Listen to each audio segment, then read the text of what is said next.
Corona virus एक अभूतपूर्व घटना थी जिसने न केवल लोगों के शारीरिक स्वास्थ्य बल्कि मानसिक स्वास्थ्य को भी प्रभावित किया था, बल्कि समाज के लिए असंख्य चुनौतियां पेश कर रहा था। उसकी बुनियाद ही हिलाकर मानवीय रिश्तों की ताकत की परीक्षा ले रहा था। जिस तरह से विभिन्न स्थानों पर कोरोना वायरस संक्रमण के पीड़ितों के शवों का निपटान किया जा रहा था, उससे पता चलता था कि लोगों के लिए न केवल अपनी रक्षा करना महत्वपूर्ण है, बल्कि यह भी सुनिश्चित करना है कि नागरिक समाज का आधार बनाने वाले मानवीय मूल्यों की भी रक्षा और पोषण किया जाए।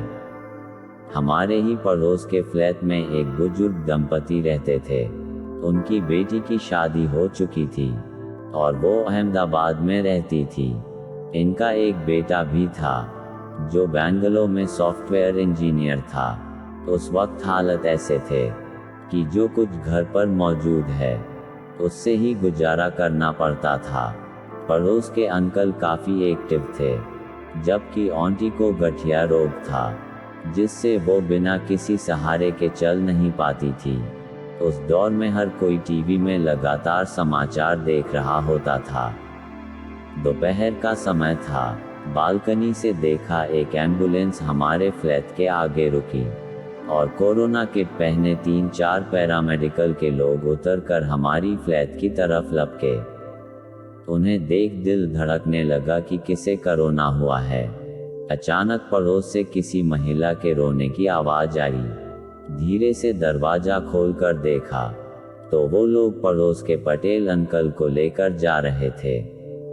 जैसे ही बाहर निकलने की कोशिश की तो मेरी बुजुर्ग माँ ने रोककर कहा, बेटा बाहर मत निकल, घर में मैं हूँ, छोटे बच्चे हैं। इस हालत में ऊपर वाले से पटेल अंकल के ठीक ठाक घर वापसी की प्रार्थना ही कर सकते हैं।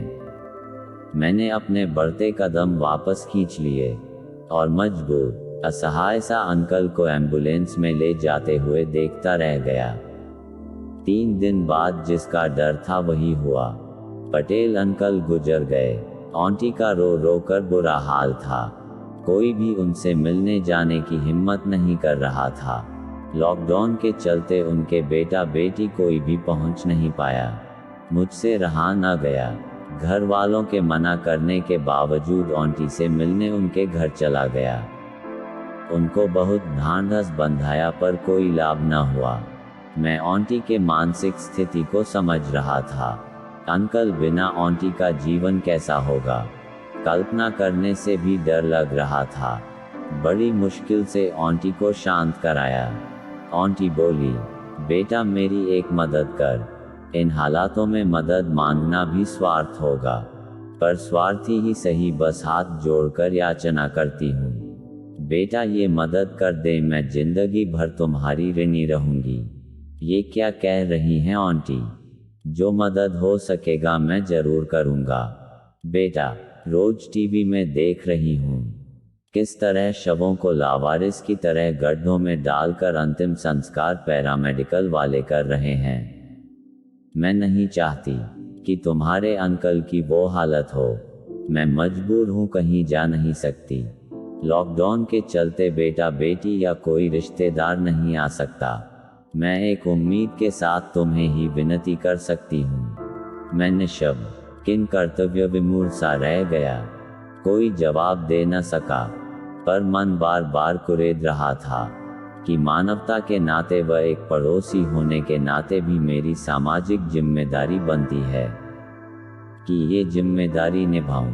ठीक है कहकर मैं घर चला गया। जब घर पर बात चली तो पूरा घर वाले जैसे मुझ पर टूट पड़े। माँ को बहुत समझाया, एक माँ होने का वास्ता दिया, तब कहीं जाकर माताजी मानी। तुरंत कोरोना पीपी किट पहनकर पड़ोसी आंटी के पास पहुंचा। मुझे देख आंटी के खुशी का ठिकाना न रहा। आंटी ने कुछ अंतिम क्रिया की रस्में समझाई, फिर घर से हॉस्पिटल की तरफ बढ़ गया। औपचारिकता निभाने के बाद वहीं शवगृह के एक कोरोना चिन्हित स्थान पर आंटी के कहे अनुसार अंतिम संस्कार निपटाया। घर आकर नहा धोकर बालकोनी में बैठ चारों तरफ निहारने लगा। कहीं कोई नहीं, चारों तरफ शांति, पर न जाने क्यों दिल में एक सुकून सा महसूस कर रहा था। मन शांत था, मुझे न चाहते हुए भी अपने आप पर गर्व हो रहा था कि मैं ऐसे विषम परिस्थिति में भी एक असहाय महिला की मदद कर मानवीय मूल्यों की रक्षा की है।